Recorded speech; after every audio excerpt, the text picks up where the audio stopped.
I am starting on this sweater. I'm going to be using this cotton sweater. It's 100% cotton and it has kind of a ribbed stitching to it. So it's going to be a little bit, not challenging, but a little bit different to stitch on, I think, than the last sweater I did. Usually I go for one that's a stockinette stitch, which has like more of a smooth finish to it for knitting, but I think this will do fine. I think as long as you have a sweater that has small enough stitches and there's no large holes in it, then it should work. So I am using stick and stitch for my design, and I've printed it out, and I'm going to place these along the collar here like this. I tried on the sweater and laid them out just to kind of see what it would look like, and I think this will look just fine that way. So I'm excited to do that. I am going to use Pellin's Stick and Tearaway. This is a stabilizer that I'm going to be putting on the back of the sweater because this is a pretty stretchy sweater considering it's knit.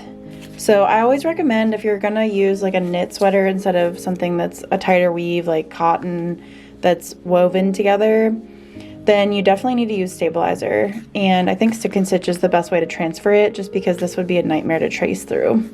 So I'm just going to cut out some of this in the size of this design, probably a little bit larger, just so I don't have to be super precise with it. And then I'm going to put this on the back. First, I'm going to go ahead and stick on these stick and stitch now that I've cut out the stabilizer. I think it'll just be easier to find where I want to put it once I've placed these. So I'm just going to place this on the shoulder where I want it. I tried this on and I feel like the collar is a little bit wider, so I want to do it pretty close up against the actual collar portion of the sweater. And then I'll do the same for the other side.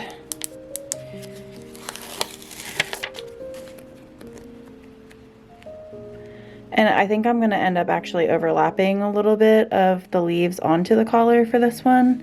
I think that'll look pretty. So I have turned the sweater inside out, and I'm going to be using the smaller piece of stabilizer for this part. I think it's easier to just flip this inside out because these are pretty large areas to try to fit this stabilizer in precisely. So the design ends like right here and right here. So I think I want it like right here. You want to make sure when you put the stabilizer on that you're not stretching the fabric at all, because this will kind of hold it in place. So I just like to press it on and then make sure that the front looks okay. And it looks like everything is pretty nice and even. So there's that piece. This sticks relatively well. It might peel up a little bit, but it's not normally too crazy to keep in place. And then for this side, I think I'm gonna put it like right here.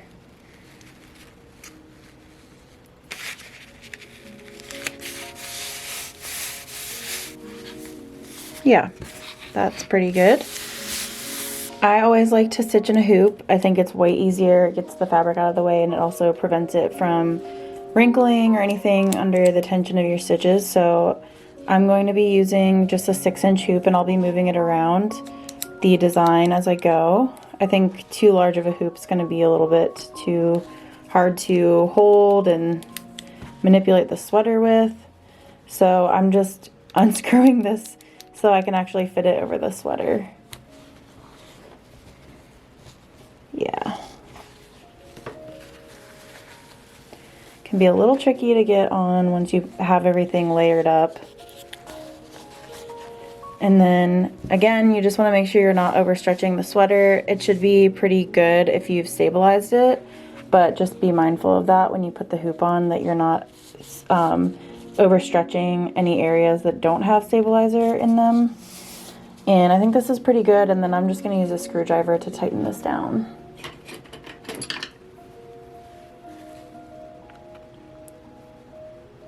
I have quite a bit of footage of me embroidering this fox design, which is now available in my shop, but I also wanted to go through a few additional tips while I share some of this footage.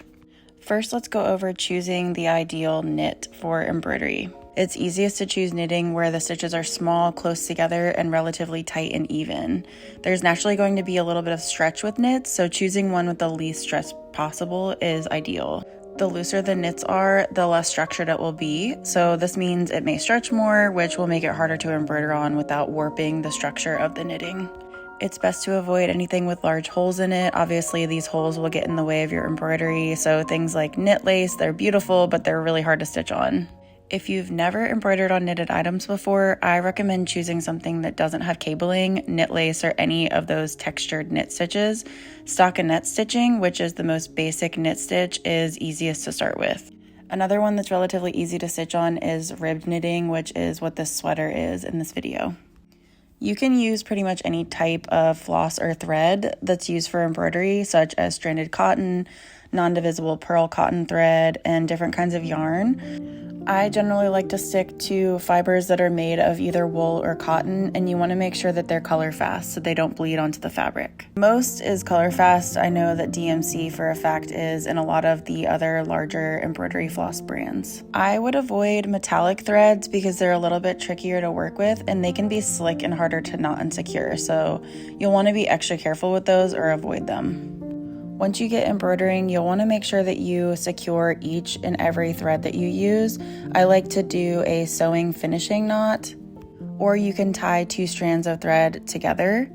Depending on the size of the knitting, you may be able to get away with starting a strand of thread with a knot in it, but unfortunately for this sweater, the stitches were a little bit too large, so I was worried it might slip through to the front. So for this, I just secured them with that finishing knot. If you want even more tips and tricks for using stick and stitch, I actually just made another video that I will make sure to include here. As far as washing your embroidery goes, I just recommend to hand wash it or use a gentle cycle in your washing machine, but it really truly depends on the material you embroidered on. For something like a wool sweater, you obviously would never want to wash that in the washing machine. I think hand washing is generally recommended. Overall, it is kind of a pain, but it will make your sweater last a lot longer. Then I recommend air drying. The dryer can be really, really rough on embroidery and it can make it fuzz or even destroy the stitches.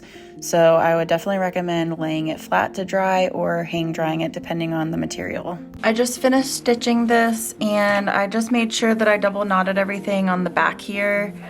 And actually no, I'm good. I thought I found a stray thread. Everything is secured, so I'm gonna go ahead and rinse this off.